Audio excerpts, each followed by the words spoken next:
Welcome everybody to episode 8 of Everyone Hates the Commissioner. We have Aaron and Dan this week. Dan, how was your trip? It was awesome. It was my first time out to Utah. It was a lot of fun.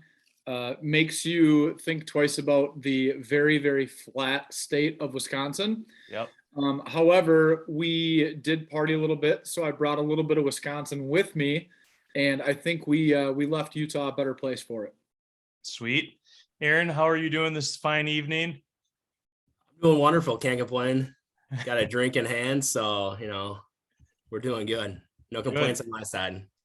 So I think this is going to be kind of a common theme here with a few probably maybe a third of us in this thing, but we kind of met each other through Stuart kind of going out to the bars, and then we kind of down at Third. And yeah, I was trying to, because I read that your question. I was kind of think like, what was the first time I met you? I can't like pinpoint it. I'm like, just somewhere along our drunk way we connected at some point in time, and it's kind of I guess built up to this. But no, I can't. I don't know if you remember, but I have no recollection of like the first time we met or anything. No, I remember a few nights along the way, but nothing that really sticks with me.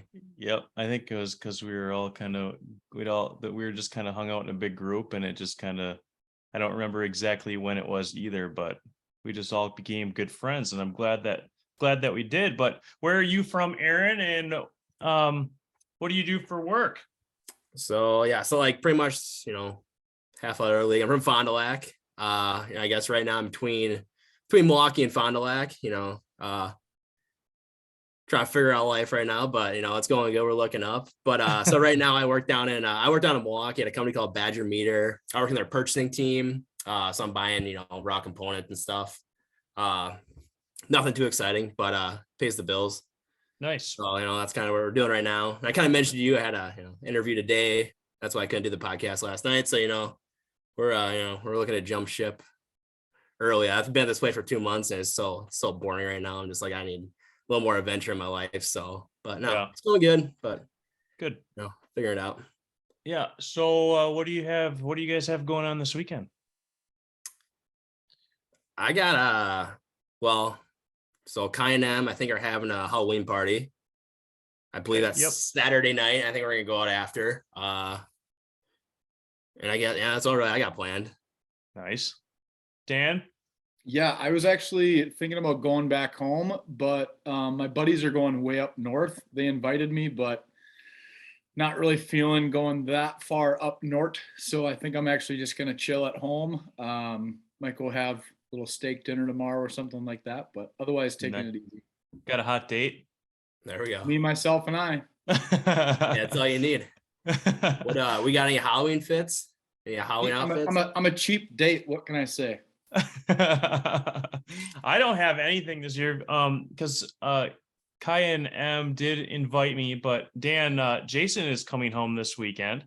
Nice. I haven't seen him, and I think we were trying to figure it out about 3.5 years. So we're gonna be it's either 2.5 or 3.5. But so we're gonna be going to my parents' house and cooking some steaks, and I'm gonna throw some on the smoker. I found a really great new method on how to cook a steak. It's came out perfect, but I'm gonna do that, and should be a good time. If we come back to Fond du Lac, I'll hit you guys up though, Aaron.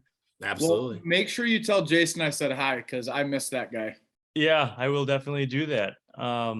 Hopefully before we get too many, him and I, every time we get together, there's usually some beers that go down. So sometimes that happens. Yeah. We got any Halloween outfits? What are we wearing? I don't have anything this year, actually. I was thinking about, if anything, I was going to be like, I still could do it. It would be a pretty quick fix, but I was thinking about, if I did do anything, I'd be dressing up as like Thomas Shelby. I think that'd be pretty fun. Get the slick back hair straight back and get one of those caps, and then just get kind of like an overcoat. Okay. You guys ever seen the Peaky Blinders? No. Oh, you should check that out on Netflix. It's fantastic. It's probably top 3 or 4 favorite show all time for me, which is saying something. So all right, I'll check it out. Yeah, well, anything going on, or just No, we're doing a little Halloween parade at the gym for the kids. So I'm going to be one of the stations. I think I'm just going to throw on my old football uniform, throw the old pads on, and because I'm not going to go buy some $80 costume that costs $2 to make. Yep. Absolutely. Well, since we were talking about Peaky Blinders, and one thing that they really, really like to do in that show is drink whiskey. And I don't know, I'm pretty sure, Aaron, you probably have, I think you have some, and I do too, but I've got a little Basil Hayden's here tonight. I know that's really weird that I said that and that I have some, but Yeah, this is you guys unusual. have? I didn't expect you to have any Basil Hayden's. So I do enjoy my Basil Hayden's, but I do enjoy a couple other bourbons a little bit more. So tonight I got a little Buffalo Trace. Oh, very nice. So pretty tough to find. Me and my dad ran into a honey hole in the Dells about a month ago, and we loaded up about 8 bottles. So Nice. I've been taking that down lately, but so Actually, I've been starting to collect some bourbons. I got a few good bottles, and I got this last weekend, and it is Basil Hayden's, but it's a Okay. red wine cask finish. And as you can see, I haven't touched very much of it because it's not very easy to find, but I have to give a credit to Brandon, which is Monica's sister's fiance. He got that bottle for me. And Dan, I believe that you kind of have a funny story about Brandon. Would you care to share? Yeah, so I'm at work probably about 2 weeks ago, and this guy comes up to me and he goes, "Hey, do you know Nick Diltz?" And I'm like, "Do I know Nick Diltz? He just happens to be my family." And he's like, "Yeah, I watched your podcast and I saw your Vasa Fitness hat." And it was so funny. I was just talking to my employees about our podcast, how fun it is. And they're like, "Oh, do you guys get paid? Is it big?" I'm like, "No, we have like 30 viewers." And then literally he walks up and I'm like, "It's one of my 30 viewers." So that was a lot of fun. But yeah, he introduced himself. Really nice guy. So that Yeah. was a great surprise. there you go. Yeah. Small world. Yeah. So shout out to Brandon. He'll be, I think he's said he's planning on listening. So, but anyways, Aaron, kind of give us if you wouldn't mind, give us kind of a rundown on your fantasy team, how you're doing, the name and everything, and how you're enjoying it so far. All right, I guess I'll start with the name. So I'm Fister Baby. You guys didn't know that already. Don't ask me how that name came about. I think one night we were playing like Quiplash, and I don't know, top of my head, I'm like, what's funny? For some reason, Yep. Fister's not funny, so I threw it out there and it's kind of stuck. Yep. But yeah, I don't know. It's been a kind of roller coaster. I know I don't trade as much as Stuart does, but I'm damn close. I know every Saturday night when we have a few I don't know 20 Busch Lights that we're whipping up some trades, and that's kind of where my team's got. That's how my team's gotten to the point it's at. I know. I want to mention this to you. So I remember the first podcast. I think you said if there was a team that you couldn't trade with, it was mine. Yep. Yeah. And But I was just wondering, do you still feel that way, or have your feelings kind of swayed?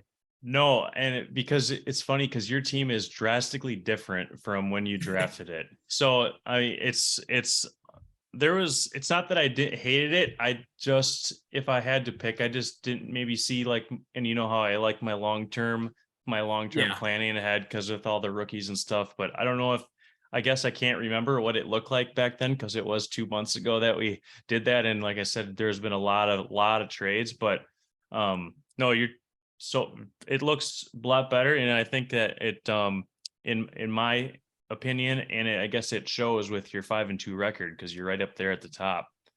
Yeah, we're trending up, but I was gonna say another caveat to that is I remember week 1. I said actually after you shit on my team, I think I played you week 1 and then spanked your ass. So yeah, you did. so I was out for some blood after that. I just it's funny because I was talking mad shit about John's team too, that podcast, and I played him this last week, and luckily I wiped the effing floor with him this weekend with 189 points. That was fun. I was enjoying that. I was talking some shit, but So, what do you think about kind of the sleeper app and kind of how things are going so far, like just in general with I mean, I know that there was some miscommunication earlier this week on our draft, and I know Stu is pretty upset about that, but what do you think? I mean, in general, how do you think everything's going, and how do you like the sleeper app? Yeah. Well, first, yeah, Stewart's early second rounders turned to late second rounders real quick for him. And I wasn't happy about that. I was sitting at work and I got about 4 calls from Stu. He's like, "Can you pick up, please? This is an emergency." He's like, "I lost my ass this week because they didn't know the rules." But no, I like the sleeper app. I actually just discovered like the power ranking feature. It's kind of cool. Mm-hmm. And yeah, I guess I haven't played around with it a ton, but I do like it. I do like it more than I think ESPN. So Mm-hmm. yeah, Nick, I just have one observation for Fister this week. I know you guys are going to talk some locks and upsets later tonight. Yep. But I have an upset of the week that I'd like to talk about now, and it's Deep Treats over Fister Baby this week in fantasy. We're playing this week? We are playing this week. All right. That's Is that good. an upset? What's the projections? You were projected to beat me by 17. But I actually have quite the predicament. I have to pick which running backs I'm going to start because now with Ezekiel Elliott out, I have Tony Pollard on the bench. Oh, yeah. But who That's a do you tough. start him over? Yeah, that's tough because Kenny Walker is tearing it up right now with Penny out, and that kind of sucks for you, Aaron, because you were pretty high Yeah, on him early in the year. That was my boy. Yeah. That was my boy, but you know, yeah, I think I have him in every league, but yeah, that didn't Kenny pan out Walker very or well. Penny? Penny. Oh, Penny. I was like, if you're interested in Kenny, I mean, I could use a couple extra first.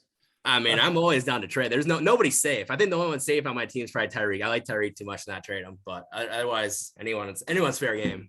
So I just want to throw that out there. So best of luck to you this week, sir. If you'd like to think of a fun side bet while we're on this live so we can get some witnesses, feel free. Absolutely. I mean, I'm down. Well, quick break right here. So like I told you right now, I'm doing this from home, like my parents' house. And I'm in my own like old childhood bedroom, and I'm sitting right by a window. And my dad just came and put his ass against the window. He's knocking on it. I think he's fucking hilarious. Hey, I met him back in my bartending days. He's a super cool dude. So yeah, he's a character. Yeah. And that was one hairy ass. I did not need to see that in my life. But. So I don't know if your projections have changed at all since you looked at it, but I'm looking at it right now, Dan. You are only projected down 12 instead of 17. So this kind of fluctuates that kind of pretty regularly, but it closed the gap a little bit for you, at least in terms of projections. I saw that they just downgraded Michael Thomas because he's questionable. So I think that's why he dropped down to 8 projected points. But I also just plugged in a tight end because Kelsey's on bye this week. Lucky for you. So I just filled that in. Dan, while you're talking, hey, do you want to bring up the buys, or do you want to wait till next week? So I knew that Nick Chubb and Saquon Barkley had the same buy. When I draft and trade, I don't look at the buys. I just look at overall value, especially in a dynasty because year to year. But next week, I just happen to play Nick, and my team, let me pull up my roster next week. These are the players that I have on buy. Nick Chubb, Saquon Barkley, Christian McCaffrey, Tony Pollard, and Slayton. I probably wouldn't play Slayton. And then obviously DK is probably going to be out. So that is literally 6, possibly 7 of my normal starters will be out. Here we go, baby.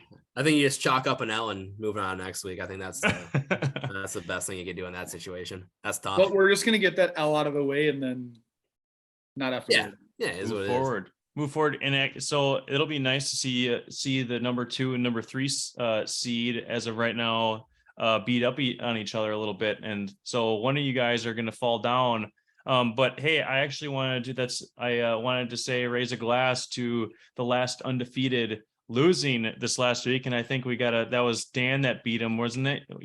I think you knocked Jake out. He's on the loss column now. I was pretty nice to Jake this week. I definitely sent him a reminder or two, but I took it easy on the shit talking.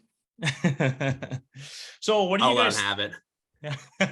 So what do you guys think about all of these trades right now? Which is it because do you think it's because the deadline is looming, which we're about a week and a half out?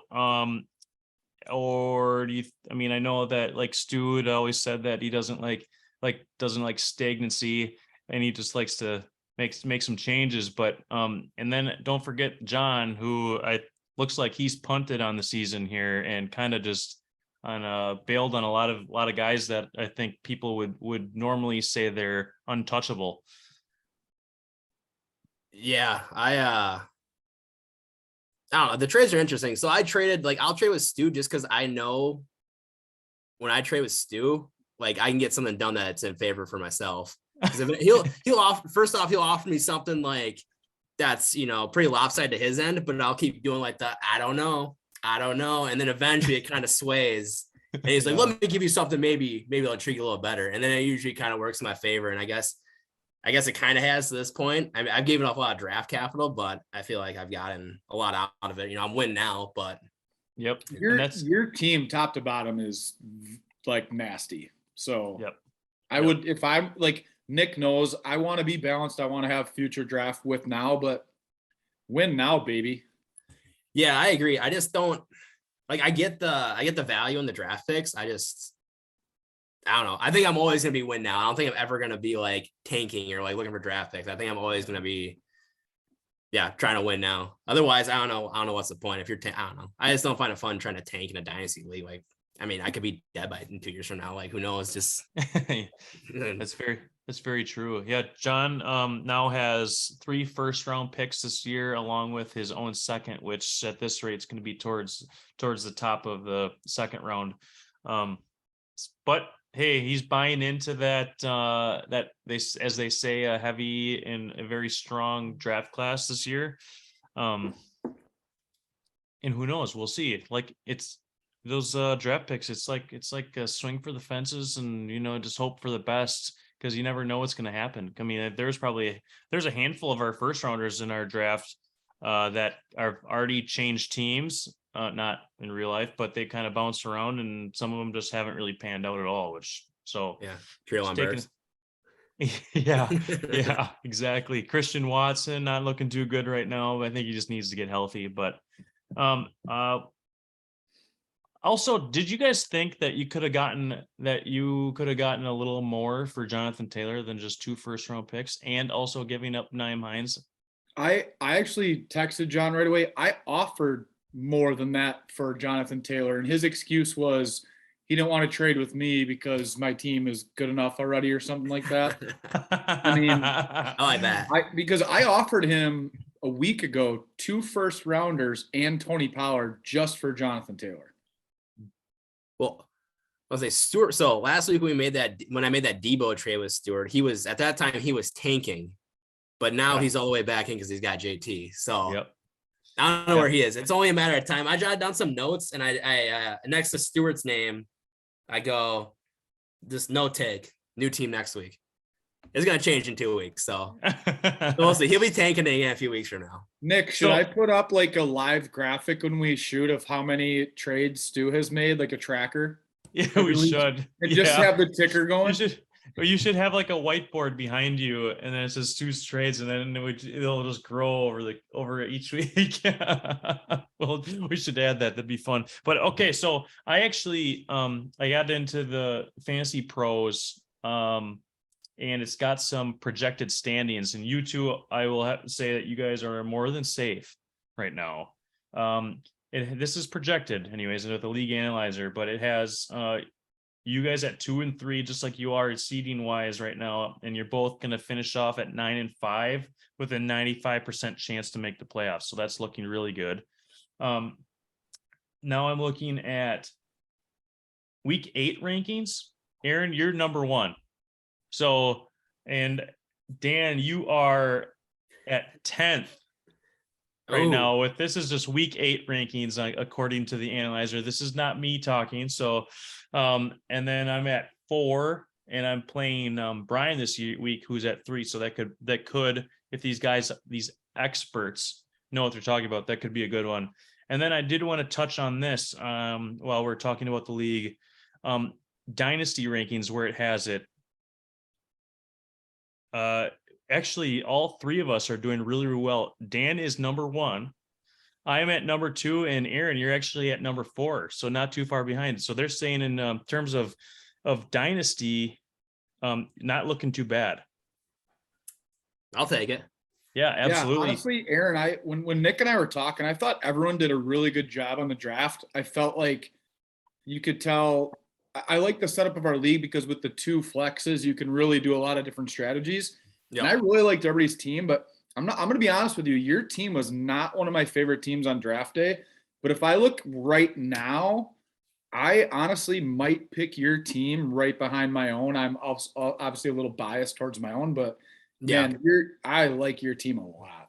I appreciate it. Well, I'm just looking through my team right now. I think the only guy I have in my starting lineup that I drafted is Delvin Cook. and Lamar. Otherwise, it's completely different. And I got every single player from Stewart. Yeah, but so Lamar, you drafted him? I drafted Lamar. I drafted Delvin Cook. So didn't you trade Lamar? So did you trade Lamar away and then you got him back? No, I never traded Lamar. I don't think so. I've always had Lamar. Oh, maybe I was thinking about our other league that I saw Lamar Jackson get moved. But still, hey, I mean, I think, and I do think, and I'm not just saying this because you're both on, I do think that you guys are going to surpass Jake at some point this year, and I can see him ending up at probably that 3 seed because he did have a really good start starting at 6-0. That's huge for fantasy because you know how it goes. You just got to make it to the big dance, and then anything can happen. And if you can get that first week bye, that's even better. So yeah. Well, is it going to be 1st seed and 2nd seed will be the division winners or no? No, it should be. So again, I was actually looking this up. I'm gonna have to dive into this more. And again, this is just one of those those things that we're gonna have to kind of play with because this is the first time I've ever used Sleeper. It should be the top 2 seeds get a bye, and then it's gonna go from there. Yeah. Yep. So not the top 2, not the winner of each division. It should be the top 2 seeds. But again, if that's not the case, then I'm going to definitely see if everybody's interested in going to just a 1 division because I think that's how it should be. It doesn't matter if you're 500. I personally like how we're at right now because I agree. I think Aaron's team is on the up and up, but he's got to compete with Jake, and I'm up a game and a good 100 points in the other division. So you guys can just battle it out, and I'll just take that 2 seed. That's fine. Yeah. Whatever works. Yeah, Dan, I'm peeking at your team right now. I was going through the roster before this, for the podcast. I was kind of looking at things, but I didn't realize. Actually, one of the notes I had, I said, Dan, pro RBs are deep in capital. They're pretty deep. And my boy Rashad helped you out by snapping whatever the hell he snapped, his tibia. Yeah.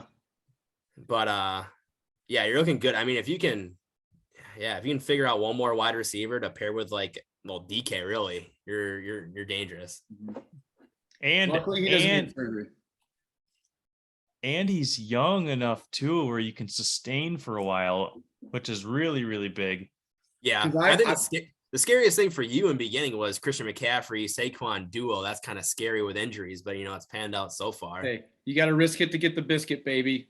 Absolutely. Where did you draft Saquon? You draft Saquon a 3rd round? Or am I completely off base? I traded Russell Wilson and Deontay Johnson for Saquon on draft day, like for the rights to his pick. Okay. I think that worked out pretty well for me. Yeah, I'd say so. I'd say so as well. Thank you, Stuart. Stuart's making everyone's team but his. Actually, Stuart's team's not looking awful right now. No, actually, Dan made that point to me after that trade. It was that you had texted me on Sunday, I think, that his team, or Saturday, whatever night it was, might even Monday, that his team was looking a lot better now, even though he had a rough start. He caught some shitty breaks there at the start, but yeah, it's looking a lot better. And how about one more observation? Sorry, I know we're way off topic already. One more observation. How about M climbing up to 4-3 now after all her debacle with injuries and quarterbacks?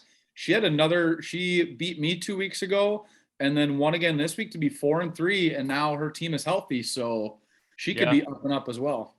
Yep, she does have a really well-rounded roster as well. It was just that quarterback spot that was really kind of screwing her over at the beginning of the year. Just everyone that she started, you know, going down early too, only getting a couple points, and that hurts, especially because you'd like to get around that 20-point mark with your quarterbacks. Yeah, I was trying to trade her Kirk Cousins for a while after the whole quarterback debacle, and she didn't want to. I think I was offering her like Zamir White for Kirk Cousins. She wouldn't bite on it. I was begging you to give her Kirk Cousins just as a joke because like every quarterback she start was getting hurt. Yeah, been perfect. Yep. But I know M beat me. I think in like week 3, I think M beat me. I think I was up like 35 fantasy points, and she had Stephon Diggs left, and I think he went off for like 44. And I'm like, shoot me, this is awful. But no. So we'll give him that one. God knows she needs it. So we'll probably get into some more fantasy going at some point here, but I'd be before Obi's picks though, Dan, I know that you have a really, really great idea, and I wanted to do this towards the beginning of our podcast because you know, like I've said in the past, it is 2022 and people's attention spans aren't nearly as long as they should be. So just in case people don't want to listen all the way to the bitter end, you have a really, really good idea for after our fantasy season is over that I wanted you to kind of share with everybody. And then, so let's hear that. Yeah, so it's a great way to kind of keep the fantasy theme alive throughout the playoffs. It's very simple, but it's a lot like DFS. So like your FanDuel or DraftKings in a way. Everyone essentially picks their own team for the playoffs, and then you track points throughout the playoffs. So last year, for instance, if you had Joe Burrow and Joe Mixon and Jamar Chase, they were a wild card team and made it all the way to the Super Bowl. So they played 4 games in the playoffs. So you would actually get to combine all of their points for all 4 of those games. My team 2 years ago won because I had Travis Kelce, who scored like 100 points in the playoffs. Last year I had 3 Packers and 3 Bills. Didn't work out so well for me. But essentially how it works, everyone picks their own team from a pool of players from the teams that make the playoffs. You pick 2 quarterbacks, 3 wide receivers, 2 running backs, a tight end, a wide receiver, running back flex, and a kicker. And so Nick, you and I could both pick, you know, Joe Burrow. Aaron, you could pick Josh Allen, whatever. But once your guy is out, you stop getting points, and then you limit the number of people per team. So the max you can do is 3 people per team, and you have to have people from at least 4 different playoff teams. But it's a lot of fun. It's like building your own FanDuel team, but the points accumulate throughout the playoffs. So it's a little bit of strategy involved. You know, if you want to go risky and pick a wild card team, if they make it all the way to the Super Bowl, you get 4 games out of them. But it's also risky because they could lose one week. But it's a lot of fun. I can drop kind of like a little diagram if people want to look at it. But again, just think FanDuel and expand it throughout the playoffs. Yeah, maybe like a $10 buy-in or whatever, just to kind of, like you said, keep the flame burning after this is all done. And week 17 we'll have a champion. So, but yeah, that's a great idea. I think we should, I think we should do that. We dive into that. And then now that you kind of gave a good explanation on that, maybe we'll jump into that in the group chat and stuff. So, and then if anybody else out there, all of our international listeners, just send in a, Oh yeah, we can do like an NCAA bracket, like as many people want to join as possible. Because again, you can pick whatever team you want. So I mean, 10 people could have the same quarterback. Yep. And this thing we'll have is going to be sponsored by Basil Hayden's. Yes. So, yeah, really. Well, then how about Dan? I think what we'll do now is we're going to dive into some NFL talk. But when you know what we do when we start our NFL talk, we have to start with our very favorite segment, and that is with our Sir Obi, who we have a really, I'm not sure, the game's probably going to be starting here about 20 minutes, but Obi we're making this known before kickoff of what Obi has to think about tonight. So guys, it's the highlight of your week. Hello everybody and welcome to week 8 of Obi's picks. not doing great this year. I believe you're 2-5. So we don't really want to take your bets, Obi, but we hope that you can change that. Yeah, same record as Kai. The Baltimore Ravens and the Tampa Bay Buccaneers, led by Tom Brady. Tom Brady's not looking like Tom Brady, but it's still Tom Brady. So, Obi, what do you think? Who do you think's going to win this week, buddy? All right, come on. He is going with the Ravens.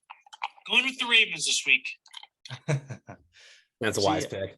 See, I agree. I think they're gonna kind of wipe the floor with them, and that kind of leads me in. Besides injuries, or do you guys think it's injuries? What the fuck's going on with the Buccaneers this year? I think Tom Brady sucks. I think he's done. Yeah, he's not ain't much more to it. I just think his wife fucked his brain up. Yeah. Well, here is approval. Yep, there it is. Yep, 2-5, not looking so great.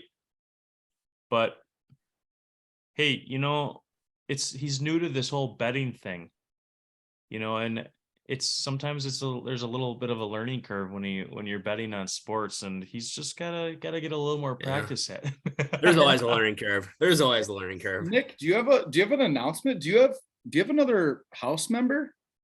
A friend for Obi? Well, that's funny you say that, Dan. Yeah, we got another member of our family, another four-legged pet or friend. We got another golden retriever puppy. Her name is coincidentally a Basil. So she's been a lot of fun and she's been a headache this week because we got her on Sunday. So it's been a little busy. I haven't gotten a ton of sleep, but we know that it'll be worth it in the end. So it's been fun. She's a little cutie. Absolutely. You worked this all week, even the new pup? Yep. Yeah, we have, both of us have. So it's like I said, when I got Obi, I took the week off after I got him. So I had some time to kind of break him in and everything and kind of keep up with my sleep. But I guess it's dogs are pretty comparable to kids. I guess I don't know if you're ever ready to have one until you have one. So we just kind of said, fuck it, let's do it, get it done with, and get through the puppy shit. Absolutely. It's right away. So yeah, it's been fun. It'll be worth it. Like I said, dogs are the best. So and then next season we'll have to have a Basil segment too. Yeah. Yep. I know she's too little yet. She still can't even like walk right. Just kind of stepping on herself, which is pretty funny to see, but it's been a good time. So, anyways, so I know you, Aaron, you brought up, that Tom Brady sucks, but Dan, do you have any thoughts on what the hell's going on with those Buccaneers? I honestly think a lot of it is, the age is starting to catch up. I hate to say that because it makes me sound like a Tom Brady hater, and I'm not. And everybody's just waiting for him to fall off. They've been waiting for him to fall off for 5 years. And obviously, at some point, it's going to happen. But I do think the major contributing factor is that, along with that offensive line. If you look at the top teams in the league right now, they are not struggling on the offensive line. If you put the best quarterback in the world behind a very shaky, very unproven offensive line, you're going to have problems. I think the Buccaneers have a lot of other team problems, and it probably just shows through more so with Brady. So yeah. That's my 2 cents. Yeah, they are pretty banged up. I saw a graphic. They had I think 8 or 9 guys out for tonight's game, but. So the Ravens, I mean, their offenses looked fine. The defense, not so much, which is really surprising. In Baltimore, they normally have a really solid defense. But kind of talking about that quarterback that's on your fantasy team, Aaron, would you, because they're going to be in this predicament this offseason, would you be one that pays Lamar, or do you kind of let him go because he can be a risk with injury wise because he runs so much. I mean, because he's going to want more than what Deshaun got, which was a 5-year, about like $230 million deal approximately. He's probably going to want more than that because they know that Deshaun's not even playing the majority of the season. So would you invest that kind of money in Lamar, or would you kind of let him move on? I don't know. I think you have to. I mean, where did Tyler Huntley go? Is he still with the Ravens? Yeah. Yep. Is he? I don't Yeah. know. I just feel like, I don't know. Quarterbacks in the NFL are a dime a dozen. I feel like, Lamar's not my favorite, but he's got to be in the talks. So I just don't think you're going to have any better options going out to, free agency or even in the draft, because you're basically just going to rebuild from there. So I think you have to sign him. I think they're kind of handcuffed at that point. Yeah. I agree. I mean, I would be very nervous forking out that kind of money, but that offense specifically is built around Lamar. And but at the same time, they can't seem to keep a receiver happy on their team, which is interesting enough because, like you said, that is built around Lamar. And I thought him and Marquise Brown were buddies, and then they kind of bailed on him. And so I'm curious, is there something going on? What's going on with the receivers? Do they just know that they're never really going to have a monster year, or what? But or if they just never going to get paid, they know they're not going to get paid in Baltimore. They'd like to go somewhere else and could kind of make that money somewhere else. I'm not sure. I guess so. Yeah. I don't know. It kind of reminded me of the Packers just never have, Yeah. And solid wide receivers. something to consider for Baltimore is, you're 100% right. They designed that entire offense around him. They don't have to pay a wide receiver $20 million because they don't need a $20 million wide receiver. That's not what their offense does. So they could use a healthy running back though. That might help. Yeah. But that's the thing, is you can afford to pay Lamar that contract because you don't need to go sign a Tyreek Hill or a Christian Kirk free agent for $20 million. Yep, it's a very good point. So so what do you guys think about since we're kind of we touched on the Buccaneers and they're struggling this year? I think we kind of have to bring this up. The elephant in the room and the green and gold. What the hell is going on there, man? It is awful. It's so frustrating to watch that offense. And you think it is strictly that offensive line, like you had brought up before, Dan, or what the hell do you think's going on? I just think losing Devontae hurts that much. There's no star player for a defensive scheme around, or to scheme up to. So I just think just losing that, I think you just lose everything. And it just seems, I don't know, that offense it's tough to watch. Just feels like everything you saw the last like 2 or 3 years has gone out the window. It just feels like there's no play action anymore. There's no, the first, I guess there's been a few games where the first like couple drives have been like, oh, like, yeah, okay, you kind of see glimpses of like the years past, but then it just fades so quickly, and we just, we'll get like a couple, 2 touchdown lead, and we just let teams back in the game. It just seems like it happens all the time. So I don't know. I think they got to go out, and I don't even know what's going to help, but I feel like you got to go out and get a Claypool or a Judy or someone just to have some kind of threat, because our wide receivers, they're terrible. I think we just lack so much. We just lack speed. I think, that's one big thing in the NFL these days is like speed. Look at all the good teams they got. Yeah. Wide receivers with great speed, and who the Packers have that has any kind of speed. Christian Watson, who's been the fucking shelf for the last 3 weeks. So it's, I don't know. Yeah. Tough to watch. Nick, I like my quick wide receivers. Yep. But I honestly think if you watch the first and second drive of every game this season, we've had a game script and a plan in our drives. I mean, you take away the Christian Watson drop in game 1, but otherwise, I mean, our first 2 drives, we're marching up and down the field. And then it's like when that scripted game play calling is gone, it looks like we have no idea. So I want to put a lot of blame on LaFleur. Nick, I complain to you every Sunday. We complain to each other. It's like, give Aaron Jones the ball. What did we do at the start of the game? We fed Aaron Jones. We went right down the field and we scored. And then we didn't give him the ball for 2 quarters. Mm-hmm. But I want to see Aaron Rodgers start to take a little bit of ownership, because he's not owning up to it. Every week he alludes to it, but it's, the guys, they're dropping and missing protection. Dude, a good quarterback, a great quarterback, an all-time great quarterback makes your team better. And Rodgers is not doing that right now. And he's got to take a lot of the blame. I'm not putting the blame on one person, but he has got to accept the blame, and he's got to find a way with LaFleur to find a solution.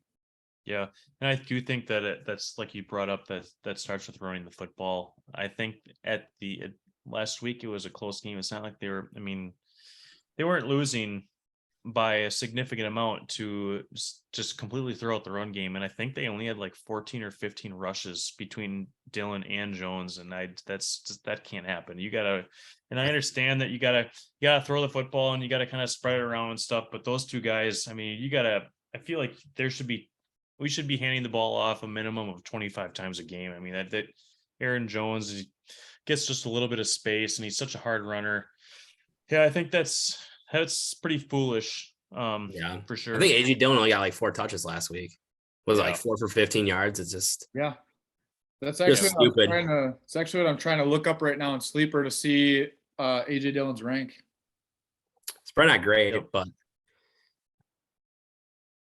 yeah, we got some work to do. I don't know. Losing the Commanders, I didn't think that happened in a million years. So I think, sell the team.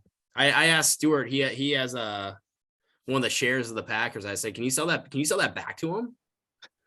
It was that around you. Yeah. Do you have to pay them to sell it back? You might have to now. Yeah. I want that shit in my basement. I do have a couple questions for you, both of you. And I like this whole thing that when Dan had started a few weeks ago when he asked if you're a GM. So I kind of have a GM question here. And for the both of you, who is a player that you would want or you could see the Packers trading for realistically? I'm not saying, oh yeah, I want them to go out and get like TJ Watt or Jalen Ramsey or somebody, a superstar that is way too much money, but somebody realistic. Who do you think the Packers could or should go out and get before this week's deadline? Aaron, why don't you? Do you have a player in mind? I mean, I'd say, I guess Jerry Jeudy be my go-to guy. I think I know when he's coming out of the draft, they compared him to Devontae with like the route running shit, and I don't know. He's never had a quarterback in Denver. What do you have? Drew Lock, and then who's an excuse for a quarterback, and now he has Russell Wilson, who might be worse than Drew Lock. So I mean, he's really unproven. But besides that, did he not tear an ACL or something like that? Jeudy, yeah, like a year or two ago. Am I off base on that? I'm not I think sure. I think that was every other Alabama receiver. Okay, yeah, probably. But no, I'd go with Jeudy. I just think, I don't know. Packers need some kind of weapon. I think Jeudy could be the answer, and he's young in his career. Like, if you bring Devontae back and put him in, the point of the career Judy's in right now, what's Jeudy? 3 years in, 4 years in? 3. Like Devontae was nothing. So I don't know. I think if you pair him with Rodgers, a good quarterback, I think he could be something. I mean, what was it? He was a top 15 draft pick, 20 draft pick. Yeah. So I think there's a lot of talent. You give Rodgers that first round wide receiver he's never been able to throw it to. So yeah, I'm 100% with you. We need speed. Judy's on a rookie contract. We're not going to overpay for a veteran. We shouldn't. Like Brandon Cooks was thrown out there. I don't think Brandon Cooks moves a needle for us right now. But also, you look last week with Rippon in for Russell at Denver last week. He fed Jeudy the ball, and Jeudy looked great. So, to your point, who you don't really know what a guy is, what his potential is when he's playing with Drew Lock. But clearly, Russell Wilson is a Sutton kind of guy. So Denver really doesn't have a reason to keep Jeudy. And I think he'd be a great fit for the team. He fits the mold as far as not being a head case. He brings a lot of speed and athleticism. He played at Bama, so he's been well coached and he can adjust. So I think he's a guy Rodgers would like.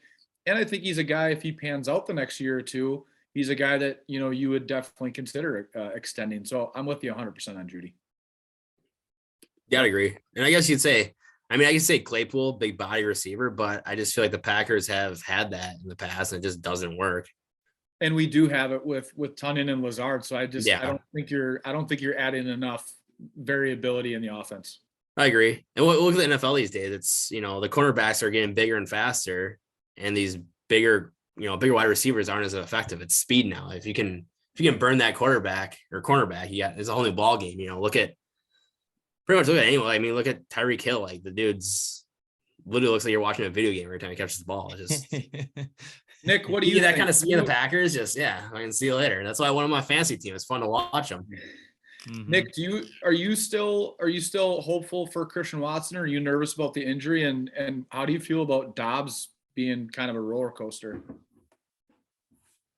I think that's kind of expected out of a rookie, though. He's shown really, really good flashes, which has been exciting to see. But you can't expect him to do that every single week. In a new offense, just coming into the league in general, kind of just your whole life has got to be just flipped upside down. So I like the flashes that he's showing, and he's got a lot of potential. And Watson, I'm not giving up on Watson. I still think that he's a really, really freaky athlete, and he's going to be able to do some things. And you can see when he is on the field, they're trying to get the ball in his hands because he can be a playmaker. But yeah, that hamstring that he's got, that's tough. I mean, I've Aaron, I think you were over. Maybe you weren't, but I did some damage to my hamstring when we were out playing, running some routes. And I don't know if the alcoholic beverages helped or not, but that bastard hurt for a long time. It still does when it gets cold out. But those, especially if the professional athletes hurt their hamstring, like, that's kind of a lingering issue, lingering issue. And hopefully, even though it would be a disappointing rookie year, hopefully he can get right this off season and come in at 100% and then do the things and maybe work on more of the mental side of the game this year, more so, especially because he hasn't been on the field. But hopefully come in next year 100% and tear it up. I guess that's kind of my hope. Yeah, I agree. No, I think I like Christian Watson. I think he's, I don't know. You see the speed. Like I said, the biggest thing is speed. I think you see it. You saw some of those end arounds. You can see it. I just think he's got to get, I guess, just used to the offense. But I do pose this question. Do you think the season looks any different if he did catch that ball in Minnesota? I feel like it's a whole new season. If you tie that game 7-7. I mean, I clearly think we were going to have some shortcomings that were going to pop out at some point, but like, my perspective is when I played, I had a group of wide receivers who were very different, who brought very different things to the table, but they were all very good at specific things, and they maybe all could have worked on some things, especially in the NFL. I'm not saying Christian Watson is going to change the game, but sometimes when you're just missing that one gear in the machine, or you're missing that one piece to the puzzle, things don't quite click. And I feel like what Watson was projected to be is that, taking the safety out, spread the defense, deep ball threat. I feel like that extra piece, if he was healthy and if he was being successful, I feel like the rest of the pieces would fit a little bit better. And I think it would make the play calling a little bit easier. So again, I don't think he makes us a 5-2 team, but I do feel like the offense is probably moving a little bit more efficiently if he's healthy and playing. Yep. Yeah, I agree. But if you somehow pull that game in Minnesota week 1, I just think it's a whole new season. And that play could have done it. You never know. Like, that'd been a huge boost. But yeah, momentum is incredible in this sport, isn't it? It's nuts. And you take the noise out of that stadium right there, and and tie it up. Anything can happen. And not to mention that it was 20-7, I think the end of that game was, or 19-7, but that would have put us right there in it. And I think we had a couple other mental errors that really screwed us, and that, and things could have been drastically different. Play calling would have been much different had we tied that from the start, rather than kind of trying to claw back at the end. So you never know. Yeah, but yeah, that's a good point. Even think of it this way, I'm assuming, because that was that not the first play of our first possession? That was our first play of our possession. Because so the Packers, like we've talked about before, like basically a scripted 2-possession team. Like, you're going to script your first two possessions, but basically if you hit that deep ball, you still have that script for the next 2 possessions. So you really have a 3 Yeah. 3 possessions with a script. Yep. And that, I mean, that could be tremendous because usually the Packers are pretty good with the script. You know, But drive with down. that being said, we still didn't have an answer for Justin Jefferson. No, he didn't. So. Well, that kind of leads us into so before we get into some more NFL talk, why don't we kind of go through our players of the week and then our locks and our upsets, and then we'll touch on the rest of the league here. So Dan, if you wouldn't mind bringing that visual up for us. But Aaron, we start with players of the week, correct? Yes. So Aaron, who do you have as your week 7 player of the week in fantasy? And then and who you think we'll start with week 7. Okay, so I guess I kind of stayed at home here with some of my guys. I went Nick, DeAndre Nick does Hopkins. it every week. What's that? Nick does it every week. Yeah, you got to. I'm a homer. So I don't like talking about other people's fantasy teams. I like to talk shit about other people's fantasy teams, not shit. That sucks. I like to brag about mine. But I'd say DeAndre Hopkins coming back, having a pretty big week. I think he had 12 targets, 9 receptions for like 100 and couple of yards. So I thought that's pretty big for him coming off. What did he miss? Did he miss a couple games last year and then 7 games this year? So I thought that was pretty big, especially for me. It makes me feel a little better about my trade with Stewart. Kind of lets me know it was a good trade. So no, I'm glad he's back, and it feels good having him back. So I think he didn't have a crazy game. I think he had 19 something fantasy points, but I think that was big. So Dan, I know that I like to pick my own guys, and I know that it's kind of a thing here, but I had to do this because I called this out last week, and I picked Cool Joe Burrow. Man, I thought they were gonna have a hell of a week, and he did. Man, he torched the Falcons with 481 yards, and he had 3 passing touchdowns, and he snuck one in there, give me an extra 2 points for a touchdown for almost 40 points. Man, that was huge. Loved that. Take that. Not to mention that all came in the first quarter, pretty much. First half. Yeah, he had 320 passing yards in the first half and 3 touchdowns. It was kind of like that game that Josh Allen had just a few weeks ago. I think it was against the Steelers. They actually pulled him towards the end of the third quarter. He didn't even finish the first 3 quarters, but he had an incredible game. And then that coincided with Jamar Chase having a really good game, and that I'm not sure. And you could maybe stat check me here, but we might have having the 189 points, that might have set the league high this year for total points in a week. And Nick, also for my own selfish reasons, I was stacking Joe Burrow in my DraftKings, so I was all for the Cincinnati explosion. Yep, I know. Yep, and you almost won $1 million or so, pretty close, and then we would have had a hell of a party last year or next year. Actually, who the one player was that I would have needed to challenge for the top 10 is your other guy, Mr. Josh Jacobs. Oh, yes. I did not have him, and he also had a monster week. Yeah, absolutely. So Aaron, who do you got in week 8? Who do you think is going to have a breakout week this week? Well, we're staying home. We're staying true to the Fister baby squad. We're going Tyreek Hill against Detroit. It just seems too easy. I mean, Tyreek Hill you can pick Tyreek Hill against anyone, but I just feel like he's going to torch Detroit. He's going to have a down week just this week. Maybe this week. I don't know. You better hope so. I'm actually fun story. I'm actually playing Tua, Tyreek, and Jalen Waddle in DraftKings this week. Oof. I think you have to. I mean, they're going to torch Detroit. Tua's back, right? Mm-hmm. Yeah. I think I liked Tyreek more with Teddy Bridgewater just because it's a dump off option, and then Tyreek can turn a 5-yard dump off into 25 yards every time. Yeah, it's kind of crazy. I mean, Tua, it's clearly when he's out there, he's clearly in control of that offense. He knows exactly what's going on. He's got it. I mean, well, I was gonna do this. He's got it up here, but maybe not anymore. But that guy's one good hit away from dying. Yeah, he just still doesn't have the arm strength to get it down and get it and lead those fast receivers. And I'm not saying that every single other quarterback in the league does.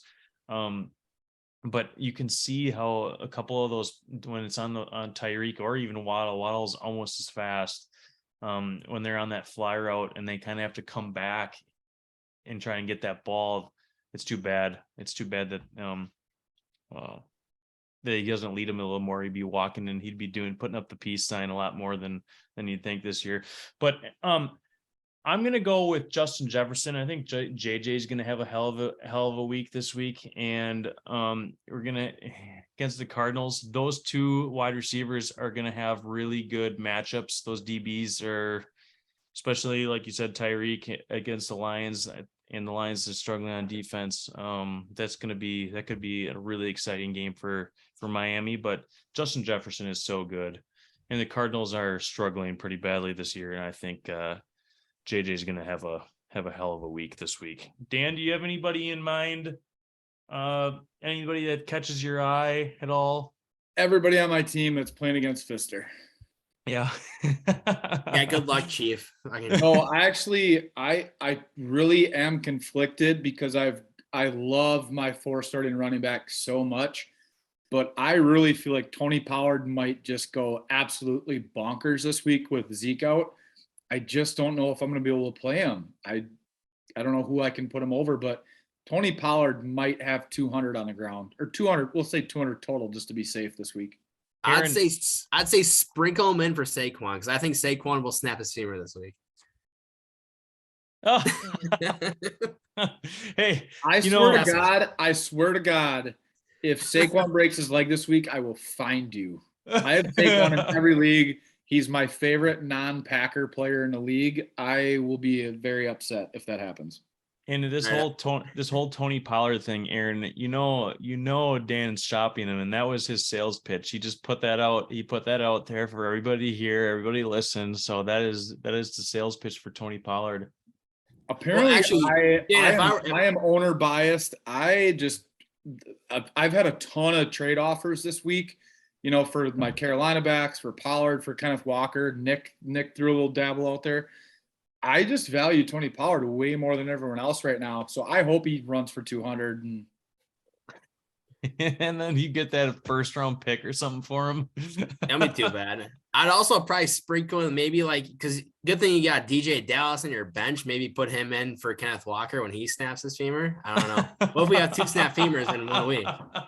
Aaron, this is not a good interaction that we're having right now. I've seen crazier things. We started out this live podcast so friendly. You know, Nick and I, we could play. Nick's going to beat me by 100 next week when my team's on bye, but I'm still going to love him.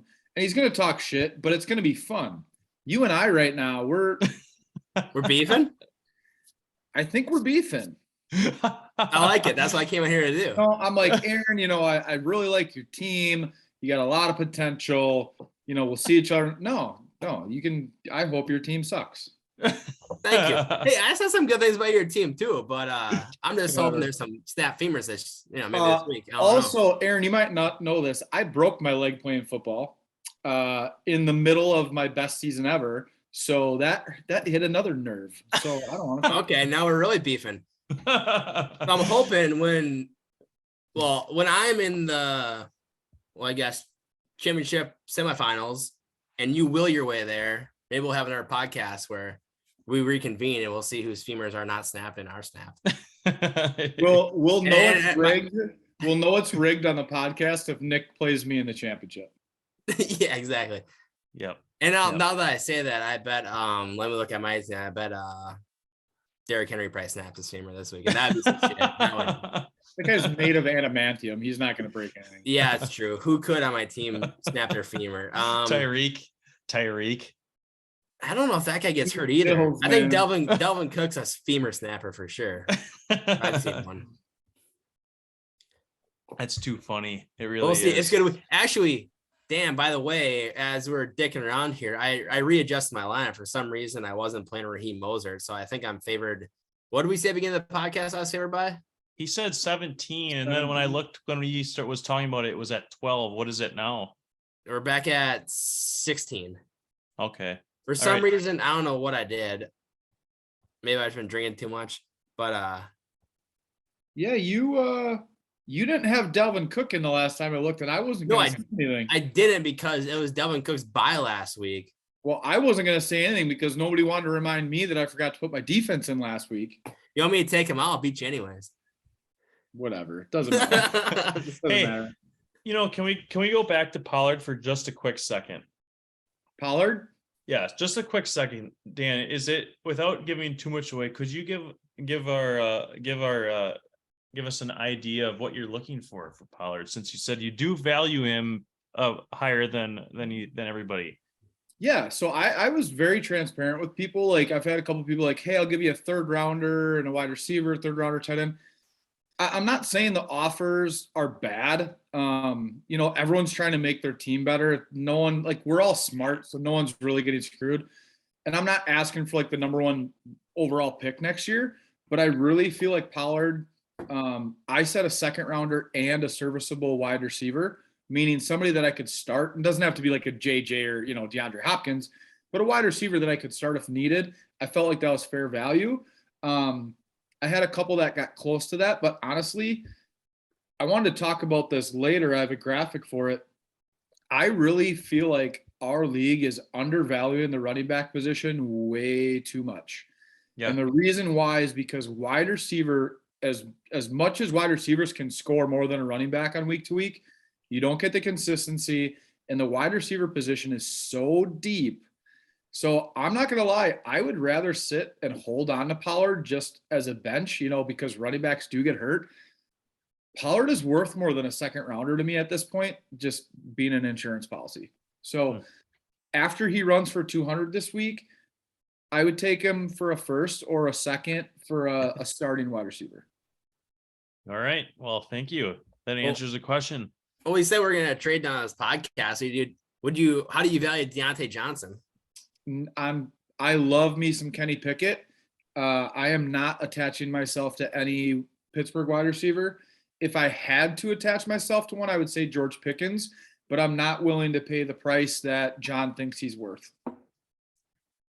Fair enough. It is high. Yes, it is.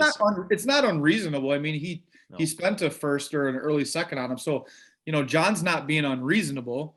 You don't want to trade a legitimate rookie wide receiver, but yeah, I think right now for my team, I also don't need to trade right now. I love the trade, but with how strong my team is, I don't need to just give people away. Yep. That's how I'm feeling too. Cause like I have been in talks with people on some trades, and as much as I would love to make a trade, I don't feel like I need to either. I feel like I'm in a pretty solid spot, and I've got the 2 first rounders I can use with a strong rookie class. So it's tough. I mean, I think in the long run, I think I'll be happy if I don't make a trade, I should say, if I don't trade away a first round pick. But it is tempting. There's some solid players out there right now. Nick, let's be real. You're not trading any first round picks. Yeah.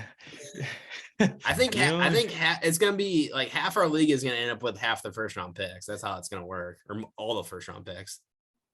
Right. I've burned through all mine a long time ago. Nick, let me ask you a follow-up question to what you asked us before. Would you have traded 3 first round picks for Jonathan Taylor, 1 in each year? Yeah. No. I would have. I would have given 2 and another good player, but I would not 3. No, not. You value third round picks that much? No, first round picks. He asked if I was going to give him 3 firsts. Oh shit. Okay. I thought you were saying like 1, 2, and 3. I'm like, no. all day. No, yeah, not that 3. I would do. Absolutely. Yeah. Not 3 first round picks. No. I mean, you got a first, second, and third for AJ Dillon. So, well, we're gonna have Isaac on in a few weeks, and we'll chat about that. I think he had he hasn't admitted it because he likes to talk shit probably just as much as anyone in this league, and I think he's standing by it. But I think deep down he knows that these picks are a lot more valuable than he originally thought. So, but. Yeah, it's I am just enjoying the shit out of all these trades that are popping up, and in all the talks, because I mean, I feel like I'm sending at least somebody. I mean, John and I have been going back and forth for a while, but I think that this is just a blast. That, you know, all the shit talking and just all the trades, man. I love the trades. Just, I mean, especially that one that Aaron, you and Stu did that Saturday night. I had a few beers in me, and I saw that. Remember that massive trade come through, and I was Yeah, like, that was what a big the one. fuck? Well, I think one of the prompts you asked me was like, what was your favorite trade? And I think Yeah. I said it was that one, just because that changed the whole trajectory of my team. That took me from the team that you thought was dog shit that you went and traded with me for Yeah. to, I mean, because when you think about it, like I wrote it down. So I gave up. So like head for head here, I get Ty Montgomery for Derrick Henry. Take Derrick Henry all day.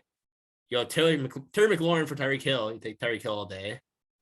And then you go Deontay Johnson for DeAndre Hopkins. You eat DeAndre Hopkins all day. And then on top of that, I just had to give up a first and second rounder. Mm-hmm. And so I feel like that, I mean, I lose a lot of youth, but I feel like that set my team up to where it is like right now. And then I kind of have other pieces, but this last weekend, Sir Maynard traded me. And I gave a few trades, but I got Debo, Deontay Johnson, and Sky Moore out of it. So yeah. Yep. Hey, I mean, I mean, like you said, for the right now, that was absolutely huge. It was huge. And I guess you'll see, I guess nobody's going to really know how they're going to feel after we do this next rookie draft pick, or this draft. And I don't think anybody's going to really kind of, it's not going to, like this first one that we did.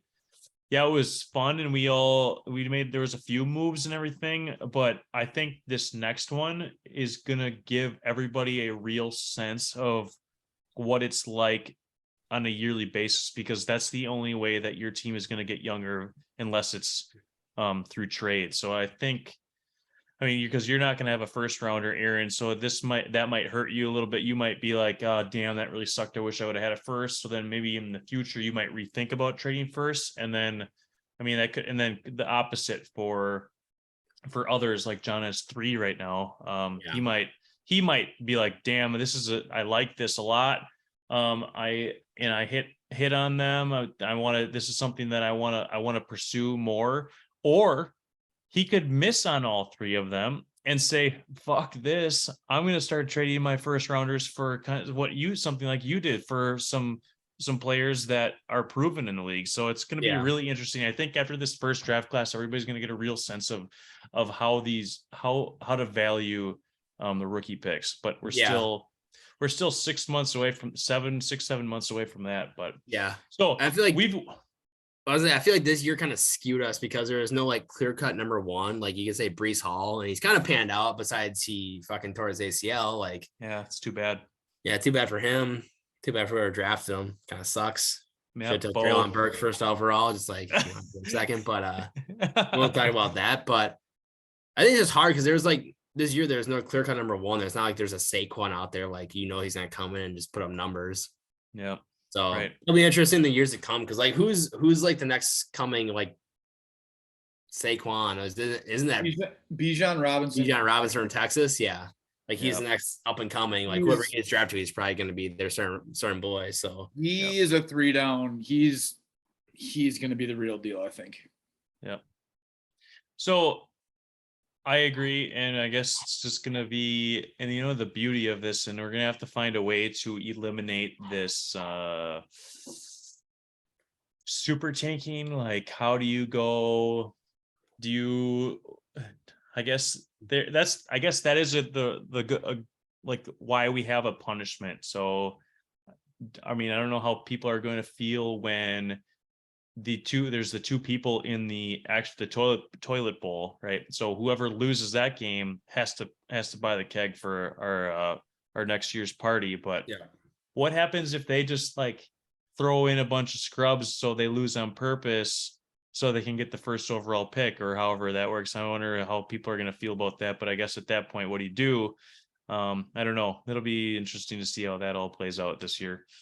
I think you just make the toilet bowl punishment worse than just Worse than buying a keg. Like, Yeah. I can buy a keg. It's not a big deal. Whatever. I'll think. I think I'd rather buy a keg and have a $1 draft pick. Yeah, make it something that's just super fucked up. Is that half barrel of beer worth Bijan Robinson? It might be. Maybe. It might. I heard a good one. I don't know if you listen to part of my take, but you have to sit in a gym until you score more baskets in Kareem Abdul-Jabbar's career.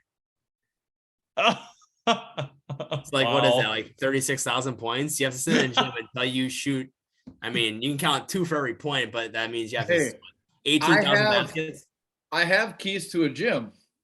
Yeah, he does. And now we have our punishment. So I think if you're tanking, you gotta, and you have to take, like, if you lose, you gotta take off work for 2 days.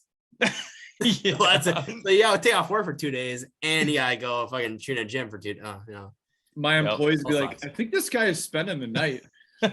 Yeah, don't worry about it. It's fine. Yeah, he is. That's just Kai. Don't worry about it. Yeah, that's just Kai. But I wrote some notes. I said John. I wrote a note. I said could give Kai a run for his money. I know. And then he would have the 1 and 2 because he has Kai's pick now that he got from Stu from the Jonathan Taylor trade. Okay. So that will be interesting. So we definitely went down a rabbit hole here, and we big time. And we never finished our lock and our upset. So let's get to that before we dive down another one. And then I have a couple other things. Is there a time limit? No. I mean, we always say we try to shoot for an hour, but that never happens. Never. Well, we're already over an hour. The drunker I get the dumber I sound, the funnier it might be. So I'll tell you what, this Buffalo Trace tastes like water. But hey, Aaron, so you have a lock and an upset for us. So who do you have? So Philly's my lock. Okay. That's all I wrote. Remind me who Philly's playing. Pittsburgh. Yeah, it's a lock. Was it like minus? Was that minus 10? 10 and a half. So yeah, that's a lock. Pittsburgh fucking sucks. Because and then. Don't get me going. Najee Harris is the worst player on planet Earth. Don't get me going. Najee Harris is fucking brutal. Isn't that frustrating to see? Because I feel like they're just wasting him. I just don't think he's that good. I don't know. He was the number 2 pick in our dynasty draft. Second he was. overall. I love it because he fucking sucks. So who do you got for an upset? Pack with the upset. You gotta go the Pack. I say true. Yeah, say reliable. First off, I picked up the upset by the number game. I was taking them. Just plus to cover? That they cover it, but no, fuck it. We need a reset game. You go in there, you win the Buffalo game. It's a new season. Yeah. So maybe that's what we need, but yeah, maybe that if we come out with a win, we are 0-6. All time, the Packers playing in Buffalo. So really? Yes, really. Okay. Fun fact for you there. I have my lock. I have the Cowboys over the Bears. I think that Cowboys defense is going to beat them up, and Dak is back. I don't know how good Dak really is, but that offense will have another uptick over Cooper Rush. Oh, look at that. The guest has gained a game on me. Oh, no. And then I have the Giants over Seattle. They're dogs, even though they're 6-1, which is a little surprising. But I see them going in. I'm not sure if they're in Seattle or if they're at home. I would assume they're in Seattle if they're underdogs. But I can see them pulling the win out against Seattle. So, yeah, shout out Kai for going 2-0 last week. I believe, is he the first guest to go 2-0 or the second? I'm not sure, actually. I don't know. That's a good question because I feel like they were 2 games. So the Jets were, I think the Jets were plus 2.5 in New England. How the fuck is that a thing? I think because that was my lock. Okay, so because honestly, losing Breece Hall, I am not a believer in the Jets. I think the Jets caught a good week against a really bad Green Bay team. And I I'm not a Zach Wilson hater, but I almost think Joe Flacco was playing better than Zach Wilson is. So I don't know. Yeah, I I agree. just see it from that perspective. Yeah, I just put the impressive that like, well, I guess they beat the Packers. So I'm like, how the fuck are they going to go into New England and be 2.5 underdogs? I think that's a really good point. I think about Joe Flacco. I would agree with that. I was actually just thinking about that today. They were moving the football a lot better with Joe Flacco, and Brees Hall was still kind of learning that offense before he got hurt. And that also benefited me and Garrett Wilson very much with Joe Flacco on there. But Zach Wilson, you think, because they lauded his arm strength in the draft. They were all about it, and they're throwing they're like those clips in the draft of him just kind of doing this rolling out and just throwing like a 60-70 yard bomb. Why don't they spread it out for him to throw and kind of throw it down the field more? I just feel like it's a really bland offense. They're running the football as they should, and it's kind of that ground and pound, but they're not really letting Zach Wilson loose. And I feel like he's halfway through his second season now. And I think they should probably kind of see what they have there before they get too deep into this experiment. So yeah, that's a good point. I agree about that. And that was one of my questions for you guys. Which New York team do you think is real? And clearly, Dan, you think it's the Giants over the Jets, huh? Aaron, what do you think? Neither. Yeah. Neither have quarterback. Neither have quarterbacks. Neither have. I mean. Oh, neither. Neither. Okay. I don't think either of them are it. I don't. I mean, it's been approved. Like, you need a quarterback to go deep. You can't have Zach Wilson. You can't have Danny Dimes as a quarterback. Like, you just can't. Did you know?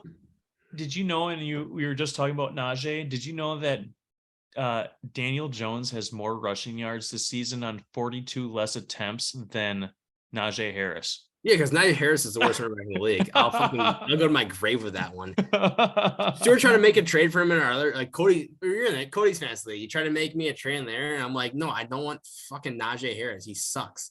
His stat line is what, like 20 rushes for 55 yards every single week.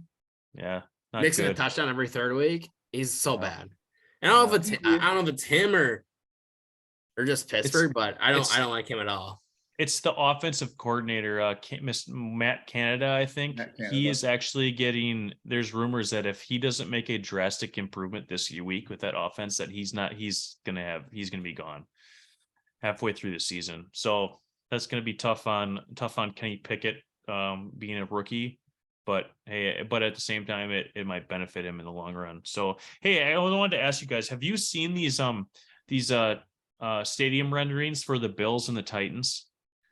You should check those out. Wasn't the Titans Top Golf? It was. I'm not. They had a. It was a glass. Didn't they have like a golf on it? What's that? I'm not sure. That I can't tell you. I didn't look that close. But I just saw the Bills tonight, and that looks really pretty. I mean, it's that traditional bowl like they already have right now, but they added a lot of nice features on the outside, and that looks really nice. You should check that out sometime. So, I think, was there one more? Oh, there is another question I wanted to ask you, both of you. And Dan, this is stemming from what you had texted me Sunday or Monday. And you had said that whatever quarterback the Lions draft, you want him. Oh, sorry. I didn't say not that guy. It's not not him. It's not what I said at all. Aaron, if out of all the quarterback needy teams going into, because we're halfway through the season, I think we've well established what teams need a quarterback and which teams don't going into the draft next year. Which quarterback needy team would you want to go and get the quarterback that they draft kind of in your fantasy team? We don't know who that's going to be, but we're just going on based on team, not necessarily quarterback. Yeah. And you said, what time was earlier, but you said the Lions, and I don't think the Lions need a new quarterback. I think Jared Goff is, I don't know. I don't think he's top tier quarterback, but I think he gets the job done. I mean, he made it to the Super Bowl, did he not? Yep. Didn't He was Super Bowl, right? Didn't you just say you need a quarterback to win? You know what? I've been drinking Didn't Buffalo you Trace just for say that? 4 hours, bitch. So leave me alone. Leave me alone. Drink your water. I'll beat you this week. Figure it out. It's flavored water. Yeah. Right now, flavor of vodka though. But I guess So I don't really know. I guess maybe I think a roster that's. I guess I mean, Tampa Bay maybe. I don't know. It's a question. I just said Detroit because they have such a young core, and I think the offensive coaches there have a really good idea of how they want to build that offense. I think they want to make it really dynamic. The Sun God, Jamison Williams, who I love, cannot wait to see him playing. TJ Hawkinson, who is a very solid young tight end, and then DeAndre Swift, who, when healthy, is arguably a top 5 running back. I mean, if you see the way he started the fantasy year, But he might never be healthy again. and with that, true, but with that GM and coaching staff that want to build in the trenches, I actually wanted Detroit to draft Malik Willis this year, and I would have liked to get him and stash him, but it'll be interesting to see that. So I've got 2 teams that came to my mind, and I'll start with Washington. I think that they have a really good receiving core. They got Dotson. Samuel looks a lot better than you thought, and then obviously Scary Terry. And then Brian Robinson looks pretty good. The first few Got rid of that weeks. fool. Yeah, well, he's looking. Adios, He doesn't look bad. You take some lead. I'm getting rid of you. He's got bad leg. He's got bad leg. But I think they're a really good quarterback away from doing some good things and adding to that powerful NFC East. And then my other one that came to mind was Indianapolis. They have some really good receivers as well, young receivers in Pittman Jr. and Alec Pierce. And I've expressed that my how much I like Alec Pierce, and then don't forget about number 28 back there and Jonathan Taylor. That's always a pretty good guy to hand off to, especially when you're a rookie quarterback. And those tight ends look decent. I'm pretty sure they have that big dude that they drafted, Mo Alley Cox, and then they have him and Alley Cox. Yep. And then they have Alley Cox, who's kind of has been flying under the radar for a long, who just kind of came out of nowhere, for at least to me, but.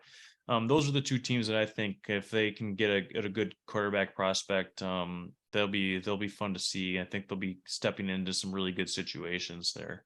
And I think Indy at this point is probably going to go the rookie route after Wentz not working out and then Matt Ryan not working out. Yep. I think they're probably going to have to go the rookie route at this point. Yep. Yeah. So. Dan, why don't you pull up that thing, or because I'm gonna kind of go through do some last thoughts here, but why don't you pull up that visual that you were alluding to earlier? Yeah, so I just want to touch on this real quick. I thought it'd be kind of fun for us to look through just kind of the breakdown. So I pulled up fantasy points this week just to see where everyone was at, and kind of give an idea of where I think the strong teams versus the teams that are struggling. It's pretty obvious the teams that are struggling don't have running back help. And then also, if you look all the way over to the right, look at how beautiful Travis Kelce is. Yeah, that 4 touchdown game helped him a lot with 20. Baby. Yeah, like 32 yards, 4 touchdowns. But just the disparity, obviously Austin Eckler, wow. Huge gap, but you really see tiers from top 3 to top 10, and then a big drop to 20, a drop to 30, drop to 40, whereas wide receiver, that gap really starts to drop. And then the quarterback level too. I mean, you only need 12 starting quarterbacks, right? So if you take away the top 3, don't you have 4? For what? Quarterbacks? Yeah, I was forgetting who's sharing Kai the first week? Who's sharing the Kai with the first week and 4 quarterbacks? Is that you? I don't know, but hey, adjust. No, that was Bo. That was Bo. Was that Bo? Yeah. Okay. I didn't plan. I originally took Rodgers because I just knew I was going to set it, forget it, and then I had Kenny Pickett. So I just wanted to tier my quarterbacks. Obviously, my team looks different now, but you can only start one quarterback, right? So the top 12 fantasy quarterbacks, if you take the top 3 out, there's not a ton of disparity from 4 to 12. I mean, there is, but it's pretty minimal, right? If you go from 12 down to 24 and then down to 36 for running back tiers on 2 and then 3rd string, there's a big drop. So I just feel like the teams that have more running backs, again, I'm a little biased. I just think they're set up to be a little bit stronger. But a fun fact, you look at the wide receivers, Diggs and Cup, 1 and 2. Do you know what those two have in common? A lot of receptions. They've both had a bye already. Oh, and they're that's still stupid. 1 and 2. Oh, that's dumb. But is that how current is this? Is this up to This right is now? updated before today. Okay. So through week 7. I just thought that was cool that Diggs and Cup, obviously Tyreek's right up there. There's a pretty big drop off after them, but Diggs and Cup are 1 and 2, and they've both had buys. So Bo and who's got Diggs? Emily, doesn't she? I'll tell you, M does. Yeah, it is M. Yeah. So I have a couple of league notes. Next to M, pros, Stephon Diggs. Cons, everyone else. If you want me to go through, once we get through this, I'll go through them. I got some hitters here. All right. Well, then we'll start with you. Then, do you have any last thoughts, Aaron? Let's hear them. Do you want me? Hit my so. I guess before tonight, I kind of went through my pros and cons. I went through every team because I want to talk shit about every team. Oh, sweet. Besides mine, I'll leave that to you guys because I can't talk shit about biasy is. Yeah, you can talk shit about my team. I have 0 draft picks left at all. That kind of sucks. But there you go. Oh, actually, so next draft, I just will miss it. Yep. You have a 3rd round you could grab a sleeper off of. Yeah, I'll grab another Brian Robinson maybe, but I'm gonna just mostly down the bar. But I went up and down our league's list. First off, starting Red Rockets. Who's Red Rockets? That's Jake. Okay. I said this is going off my notes. I said 6 wide receivers. Yep. And he's got Eckler too, which is that right? Yes. And then I said I went RBs are ass. Besides Eckler. Does he have Eckler? Yeah, but he's must... on bye, so you probably didn't see him. I probably didn't see him. I was going quick hits here. Yeah, running backs are ass. All right. Okay. And then I went M. Her pro was Stephon Diggs. Yep. And then her con was everyone else. All right. So Nick, this is you. Running backs panned out well. Yeah, they did. Con is Jamar Chase, 4 to 6 weeks. Yeah, how do you not see that coming? How do you not see that? That hurts. Yeah, you gotta know that's coming. But your team has, I feel like from what your team was, it's panned out very well with Damian Pierce and everyone else kind of came in place for you. Even though you're playing for the future, I think your team's pretty good. Yep. And actually, I think Josh Jacobs might have been your best pick. Yeah, no, I agree. Yeah, Jacobs. My pros was running backs panned out, so Josh Jacobs plays into that.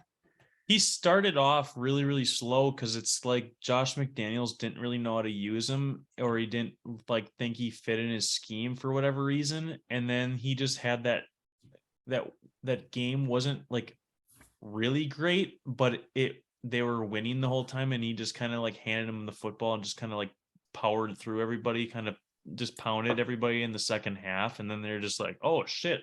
And it's like a light bulb went off in Josh McDaniels' head. It's okay, now I know what I need to do now. So also contract here. Yes, that's another thing. Yes.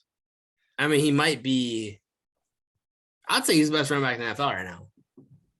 He's looking he's looking good. Look at Dan's like That's- fuck you. He's up there. Who you want there? Not on my roster. Yes. Not on your roster. Yeah, I didn't mention that. Well, actually, I didn't mention that. I'm not talking about people I'm playing this week's roster. I said Josh Jacobs. And then once Saquon and McCaffrey snap their femurs, yeah, Josh Jacobs up there. I don't wish any ill will on your team. I just, All right, who you got next, Darren? There we go. So we're running on the list. We're going Cody. Pro ETN. Travis I Etienne. like him. Yeah, I like him. But they lost what's his nuts to the Jets. Robinson, yeah. So Etienne looks a lot better. And then his con for me is Najee Harris. Because I think Najee Harris is the worst player of all time. All right. He's so bad. He's so bad. And I don't give a shit about their line or anything. I pick my shit out. I go from the heart. I don't go any analytics. I think he's bad. I go all right. Visuals, he's bad. You not disagree? No, I'm not disagreeing with you at all. I don't know if he's the worst player of all time, but that I disagree with. I think he's just we won't go there, but that was all right. That was me getting him myself. But Dan, what do you think about Najee Harris? So I'm actually playing him in DraftKings this week only because he's really cheap. And when I go DraftKings, I go just straight boom players. And one of these days, because I do think Pittsburgh is much more improved with Kenny, I think they're starting to open it up a little bit. He's going to break out one of these games. I'm with you. I think he's a huge disappointment, but I think it's more so the team and the play calling than it actually is him. I don't think he's a top 10 running back, but I don't think he's a bottom 5. But I'm playing him in the DraftKings this week because I think he's only like $5,500 or something. Yeah, it's a bargain, so you got to, but, I guess. But and hope he scores like 2 touchdowns, like on the goal line, because he's not gonna fucking run one in. And I'm going really expensive because I have Tua, Jalen Waddle, and Tyreek, so it's kind of pricey. But just a side note on Cody dropped Justin Fields, just dropped him. Yes, he did. I picked him up, using him as a trade piece to get Kyler. And now I don't know if Cody watches this or not, but Cody doesn't have a quarterback on his roster because Patrick Mahomes is on bye. So he literally has to go get a free agent. So, I mean, if I was John, I might pull some shenanigans. That's all I'm saying. I got Kirk Cousins. I got Tom Brady. Hit me up. I have like 7 quarterbacks, so hit me up. I know you do. Yeah, 4. I saw it.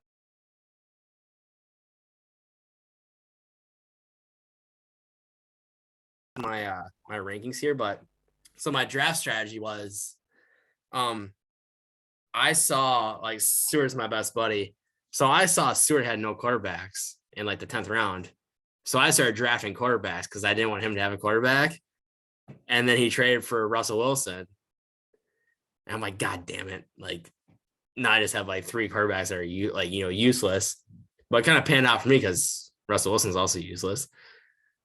But best trade ever. Yeah, I guess I'm still sitting on 2 of them. I still got Kirk. I guess I got Kirk and Brady. Not bad cards to be sitting on, but I got Lamar, so I'm not pissy about it. But all right, so we're moving on here. So we had Cody. ETN was, I said Najee Harris was his weakness because I think Najee Harris is fucking dog shit. So KY jealous. We're moving on to Kai. I have pros and cons. I left the pros blank. Because there are none. and then on the cons, I just had too many to list. And if we want to dig deeper, we can. No. But I think we get the gist of that one. That's the risk reward of going heavy on one team, though. He's got all the stock is in Denver, and Denver's arguably Denver and Green Bay are the 2 teams that are the biggest disappointment. So he invested, especially from a fantasy standpoint. Yeah. Right. Yes. Yeah. Yeah. Yep. So yeah, we didn't elaborate. I mean, that was my easiest one. I mean, when your best player is Courtland Sutton, you got some issues. Next one is Dan. Dan, here we go. I already told you you're pro. I said RBs are deep with DEEP double deep. And it's my name. Yeah. kind of works out. But then I said, and I know DK is your bench, but I said 2 Saints starting wide receivers gonna fuck you eventually. Seniors are wide receivers. And well, so that's we got halfway to go, but I expect you guys. So I didn't shit my own team. I expect you guys to shit my team if you can. Just this week. Yeah. No, I need to share my team because I didn't put any carrots in my team. So we go we go to Brian. Brian, I listed confused. I didn't know what to think. I feel like I got punt. I didn't know what to think about Brian's team. I don't know anything about it. It was so conflicting. I don't hate his team by any means. Are you looking at it? Yeah, Jalen Hurts, Aaron Jones, Williams from Detroit, Justin Jefferson. Obviously, I picked a guy that I'm going to be going against. I don't like that. Amari Cooper, who came from Dan's team, George Kittle, who I traded him to. So that's going to suck if George Kittle goes off. Michael Gallup, Jahan Dotson, and then the Bills defense, Nick Folk. So not a bad starting lineup there. How crazy is it? Sorry, Aaron. Tyreek Hill has gone through 4 teams this year. Who? Tyreek Hill. Brian, me, Stu, you. He's a number 3 wide receiver. That's how crazy our trades have been because that does not happen. And then I just tell you that he's my only piece I won't give up. And honestly, the only reason I did it is because I was picking up draft capital and was that when I got DK out of it? I don't remember, but yeah. Oh no, Nick Chubb. Yeah, I won't give up. That's my one player I won't give up. I would not give up Tyreek. I love watching him. I think he's a fucking video game. I think every week he's projected 12 points, whatever. The dude can go off for whatever he wants. Like the dude is a freak. Yeah. And I want him on my team just because I love watching him. That's basically why I want my team. So yeah. So I'm Brian confused. So who's solo cup? That's Bo. Okay. I said well-rounded, very well-rounded. But Breece Hall. Yeah, that's too ACL. Yeah, that's too bad. Maybe he should have known that guy had a weak ACL. Yeah, it's Bo's fault. I mean, it could be. He should have known he had a weak ACL. He should have read in the draft capital a little bit. But yeah, that kind of sucks for him. I'm glad I didn't draft him number 1. Glad I drafted Treylon Burks number 2. He doesn't have bad ACL. Just have everything else. So yeah, that's fun. But we're moving on. Ball boys. That's Isaac. Nobody's met him yet. No one's met him? No, besides me. Didn't he come to the party super late that night? No. Or was that you, Aaron? That was Aaron. Okay. That was me. Did we not go up? Yeah, we went out. Together? We all got together? Dude, I was half in the bag at that point. The 3 of us went out to see him that night. You talking we were half in the bag? I was sleeping in the bar. Well, half in the bag. I mean, I was 95% in the bag. Yeah, me too. I woke up next couch and where the fuck am I? So. So yeah. All right. So Isaac, ball boys matter. Yeah, ballers matter. I said Josh Allen, great. Josh Allen, terrible first round pick. Why the fuck would you do that? That's stupid. But because you probably could get him on the 4th. But at the same time, Josh Allen, he's pretty sick. Yep. So I guess that's a little caveat. You guys feel any way about him drafting in the first round? I just think that's stupid. Isaac, if you're watching this, you have too many tight ends. Trade me Kyle Pitts already. God. Does anyone talk any shit about him drafting him first overall? I feel like there's no talking shit about him getting drafted in the first round. I just think you got him the 4th. I trust me. The second I saw him, I asked him if he knew what he was doing, and he goes, "I don't understand why nobody was taking quarterbacks. Especially a good one like that. They're gonna last longer than any running back or wide receiver." I said, "I get that, but that's why I mean, you can pick up a good quarterback, a normal quarterback. It's going to give you your 20 points. Yeah, is Josh Allen going to give you 35 on a regular, somewhat basis? Yes. Yeah. But that's I didn't think he was thinking it differently. But you can't really blame him for that, even though we disagree. Just because he has a different mindset on things doesn't mean that it's not panning out. He's still 3-4, which is, you know.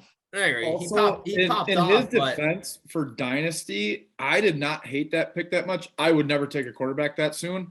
But if you look at Dynasty, if he would have, I don't think he had a very good strategy going into it. If he had a better team right now, I think we would be all thinking differently, because Josh Allen is a guy that he's going to have for 10 years. And maybe it's just me because I've been dealing with shitty quarterback play all year, but having a guy like Josh Allen as a cornerstone of your Dynasty team, not a bad idea. Yeah. Yep. not bad. But I think quarterback kind of come and go in Dynasty. Yeah. I mean, I'm with you. Like, I definitely think he overvalued. He could have got a top skill guy the first round and maybe taken. But could he even Josh not gotten Allen Josh Allen in the second. 4th round? Probably. Probably not. I'm gonna pull up the draft right now. I don't Look it think up. I don't think a quarterback is drafted like the 5th round. I think think there was 3 or 4. I think there was the 3rd round. I know was Lamar the like a next one. 6th. Patty Mahomes went in the 2nd round. What? Justin Herbert went in the 3rd round. And then Dak, Kyler, Burrow, and Lamar all went in the 5th. So that's actually quite a few quarterbacks. Where'd Lamar go? Where'd I get Lamar? 5th. Number 59. I feel that's a bargain. Yeah. So, one before him? Yep.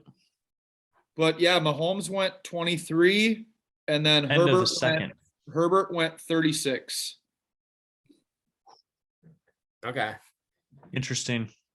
All right. Well, I want to hear that you got 2 more, and you got John and you have Stu. I'm excited about this. Well, I got a couple here. So I said Brees Hall on the last pick. And I'm still pondering on this pick because it pisses me off because we talked before for the draft. I thought Treylon Burks would be the guy. I was trying to move up to 2. I think you were trying to offer me for 2, and I thought, and granted, Treylon Burks he could still be decent. There's a decent sample size. Dan, stop shaking your head. If I knew you were out, I'd drive over to you and beat your ass. But where you're located, Dan. But no, it might have been a terrible assessment on my end. My thing was like who's gonna have the best quarterback? Like they got rid of AJ Brown, so someone has a 7 or 2 role, and like in Treylon Burks is built like him, like everything's like him. Like he's gotta be like him, right? Yeah. I might have been wrong. If I would have drafted like a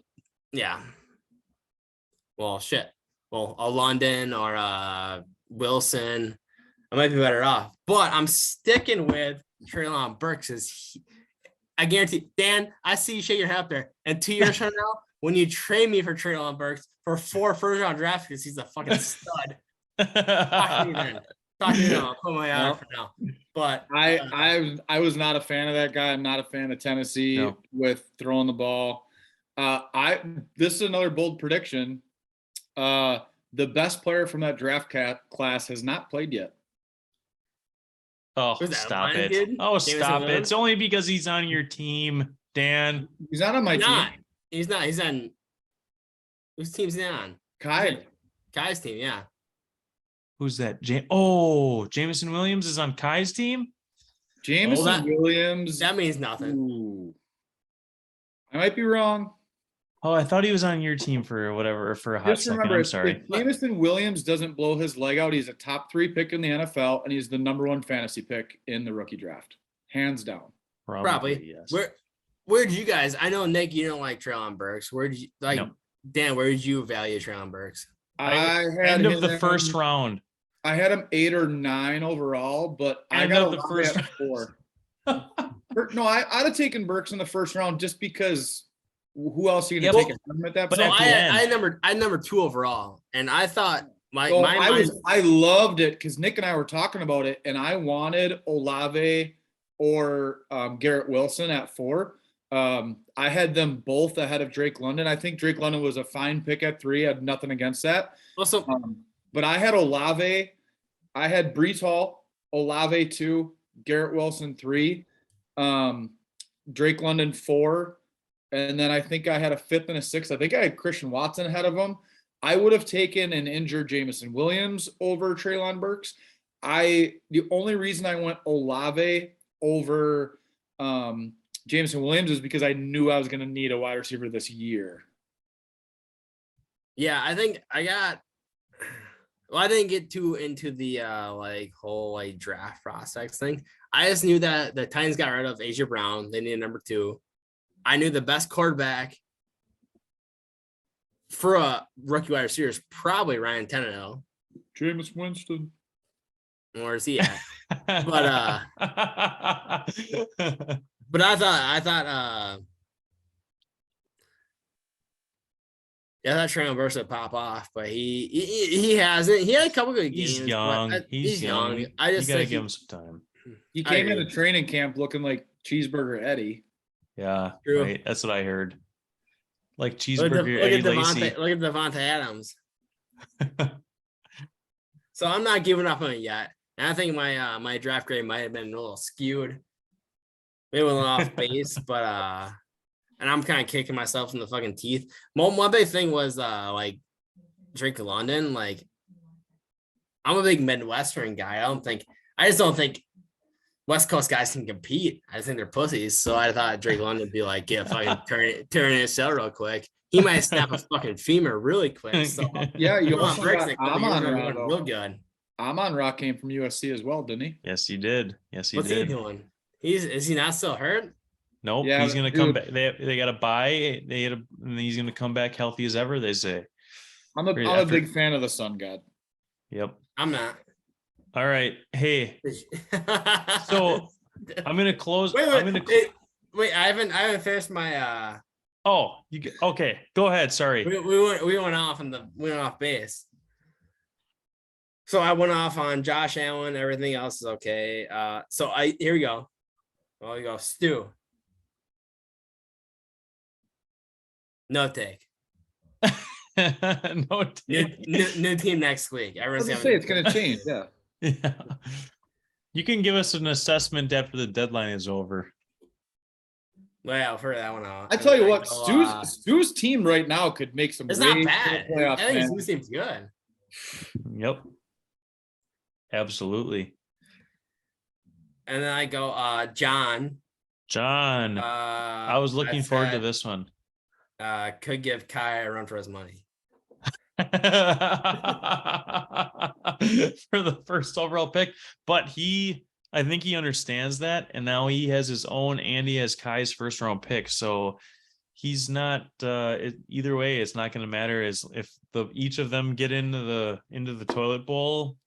All he's going to be hoping for is that Kai loses, so he doesn't have to pay, but he's still going to end up with the second pick of the draft, which could turn out to be pretty big for him. Think about it. With those 3 picks, and Bo's team's kind of middle of the road, who knows what's going to happen?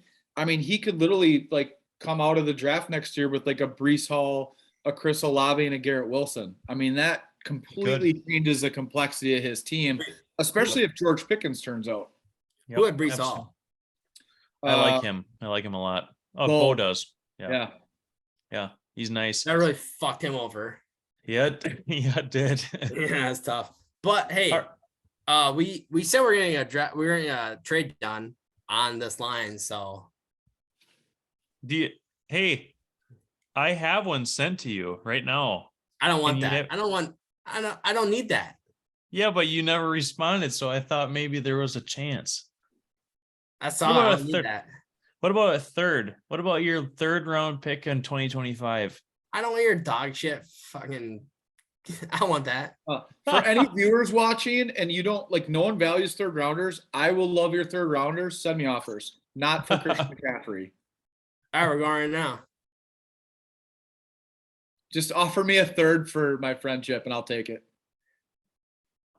Maybe not, but I want some real shit done on this podcast right now. Yep, we'll do right now. I don't know if we're gonna be able to do that. I know that. Oh, he just declined. There's a decline, brost. Hey, well, Nick, I'm going to your team first.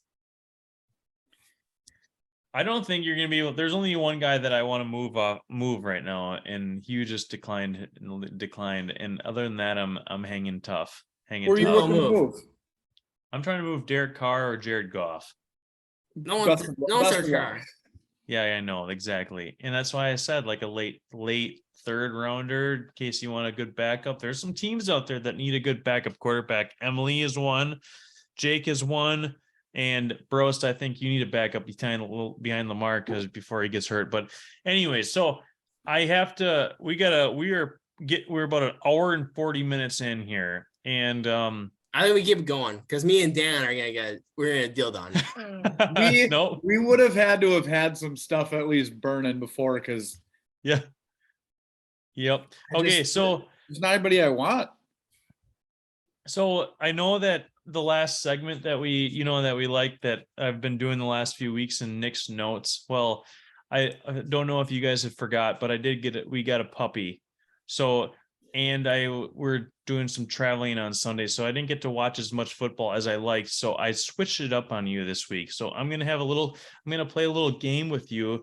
And I know Dan, this is right up your alley. And Aaron, I'm sorry if you just get toasted here on this one, but I got a little NFL trivia. And I know Dan and I didn't think about this until after that Dan has just got an abnormal amount of information up there, but Yeah, I'm but going to throw. team don't because they get smoked this week. Yeah. So Dan. I have one. How's I have Lamar 9. starting out tonight there for you? Huh? How's Lamar playing there for you? Not playing good. No. 2 It points. don't matter. He's gonna run for 100 touchdown for. 2 points almost halftime. Oh, not good. All That's right. fine. So I have about 9 questions, and I don't think we're going to get through them all because I'm not going to. No, they'll be. I want to try to get through 7 and see if we have a winner. Otherwise, I have a couple tiebreakers, and I know there's one really tough one. The second question is going to be really tough, and I might just take the closest 2. So, are you ready for this, Aaron? Dan, are you ready? Oh, he's always ready for this. He loves this shit. Okay. Which NFL team was the first Super Bowl winner to visit the White House? Packers. I am gonna say the Jets with Broadway Joe. Nope. You are both wrong. Sorry to say that is Pittsburgh. All right. Pittsburgh Steelers were the first team. All right. So we have a 0 there. All right.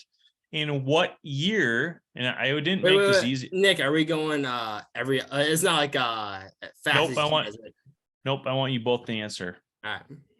And I that's okay. I didn't take it easy on you guys on this one. So we'll just see who gets the most right out of 9. Okay. All right. In what year did football pass baseball and become America's pastime? Another tough one. This one I'm going to take whoever's closest. I think it's got to be after the McGuire, Sosa, and all that stuff because, man, baseball was still so hot then. So I'm going to say like 2006. Roast. 2005. Well, I guess you played into that one. Actually, you guys were, Dan, that's an interesting thought process, but very, very off. 1965. That's a win, Way baby. before. That's a win. Way before. I don't know who came up with that, but okay. I'll go first next time. Don't get me wrong. I love football way more than baseball, but I don't know who came up with that stat. Yeah. All right. So this one I knew before, but Dan, you might have a guess on this one, but what is the oldest team in the NFL? Shit. I believe I know this, so Aaron, you can go.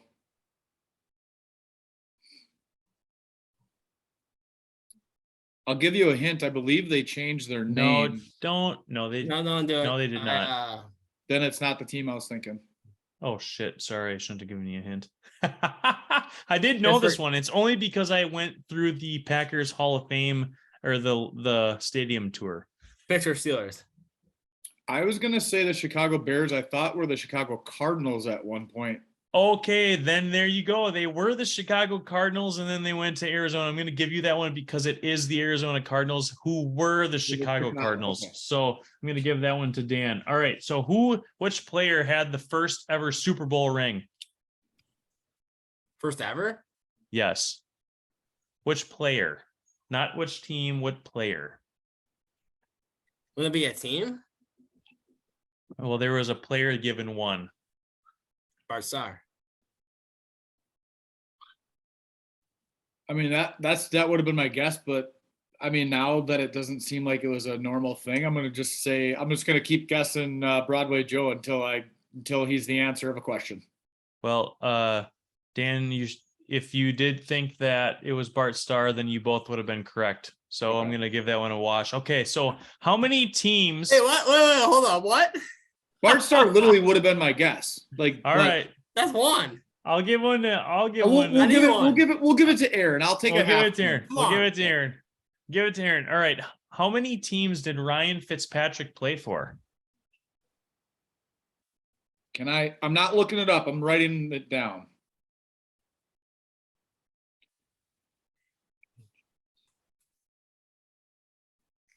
Aaron, do you have an idea?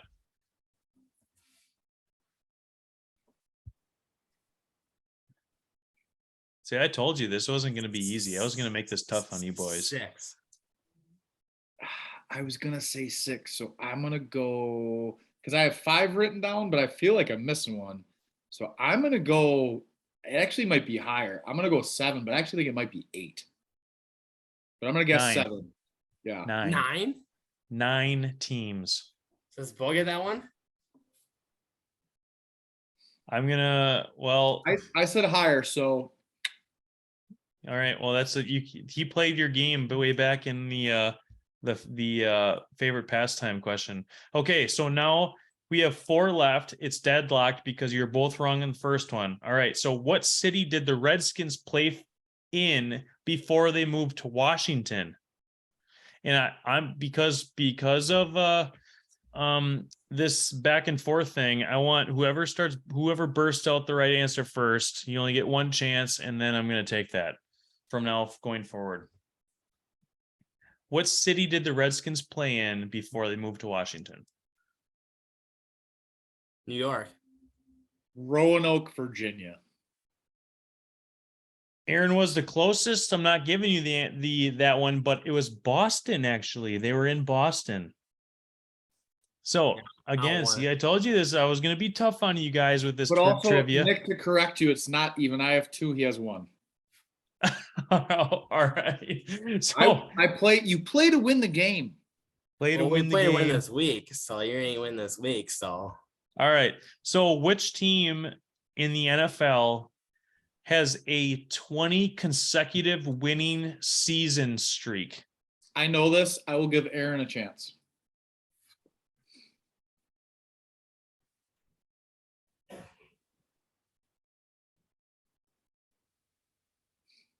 fuck. I think I know this, I should say. Well, you think you know it. I think I know it too. Do you think it's AFC or NFC? AFC. I believe it's an NFC team. Winning streak? Because you're thinking Mike Tomlin, but he was at 16 and they were losing before they hired him. So I believe it's an NFC team. And I believe it might be. Dan, you are correct. Dan, you are correct. Walsh. It is an NFC team. So Dan, go ahead. Tell me what you think. I believe it's the Niners with Bill Walsh back in the 80s. No, it's Dallas. I get a chance to fucking pick. Goddamn. Who said AFC? Get out of here. All right, another tough one. What was the New York Jets' original team name?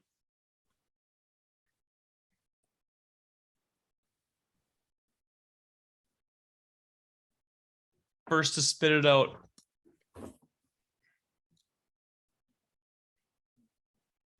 I'm glad though. I'm actually stumping Dan. This makes me happy.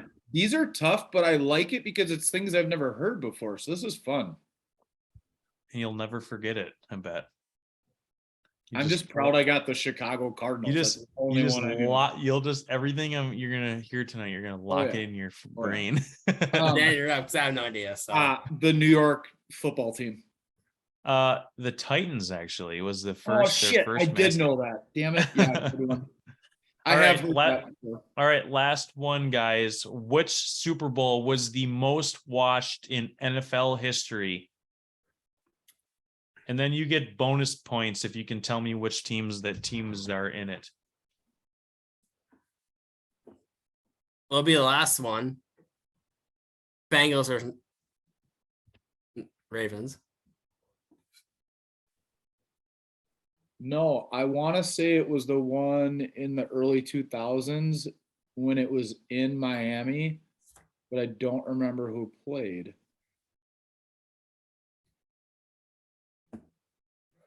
So I will guess. I'm gonna guess when Denver beat Carolina would be my, or Denver beat Seattle would be my guess. So you're not too far off on the year. Oh, Denver beat Seattle.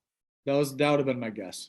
Nope. It's actually Super Bowl 49. So you have a redeemer. Do you remember who was in Super Bowl 49?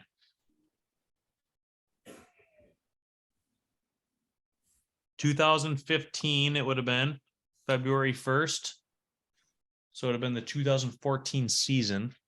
Is that the Saints over the Bears? No. I have no. I'm trying to like think of my years have blended in the last 15 I hear years. The Niners. Is that the Niners or the Seahawks? Nope. You actually got one of the teams right. It was actually the it can't be Niners, the Niners Ravens. and the Seahawks. It Niners, was the Ravens? No. It was the Seahawks and Patriots. Patriots, yeah. Okay. One. So that's when Malcolm Butler intercepted in the end zone to seal it. Run the football. Run Here's the a football question. Who am I?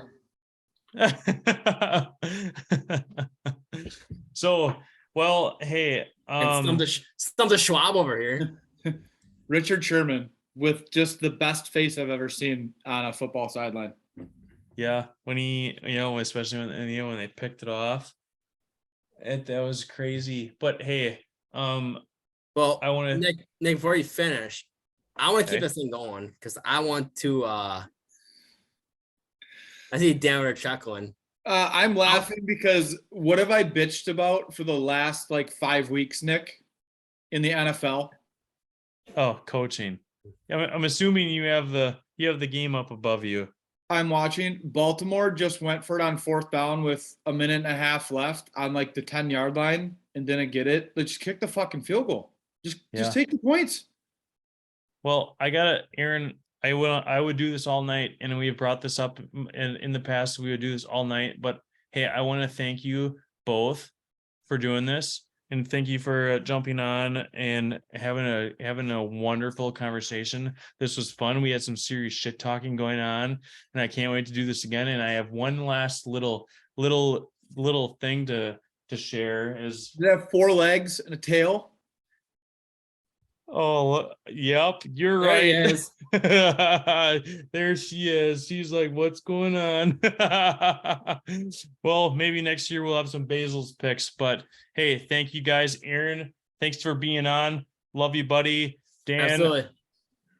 I can't wait to do this again. We'll be doing this again in like 5-6 days. I'm super excited for it. And thank you again. And well, good luck to the both of you. I'm excited to watch this beatdown one way or the other. Yeah, me too. I appreciate you guys. I don't know what Lamar's doing right now. It kind of seems like not doing much, but Dan, I wish you the best. It might not turn out well for you. And a speedy recovery from all the broken legs. Yep, got it. Yeah, no, Dan, they're not legs, they're femurs.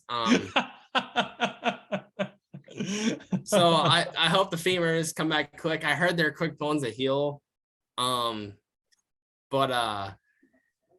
yeah, I guess we're going head to head, and if Lamar's not doing shit right now, I guess I got much to stand on. But it might give you a handicap to even come close to me. But I appreciate you guys, and it was fun. Yeah, it was fun. A blast. Yep. Yeah, it was fun. Aaron, thank you for coming on, and we'll if there's a Dan Parker and an Aaron Brost championship, we're gonna do this again in a month or two. So yeah, run it up, Dan. I'll see you in a month. And Nick, make sure that my nephew Obi gets some love too, and it doesn't all go to Bale.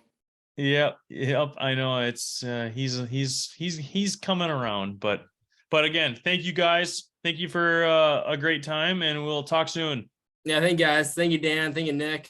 I appreciate it. It was good. It was fun chit talking to you guys. So Yeah, appreciate it. absolutely. All right, later, everyone. Later.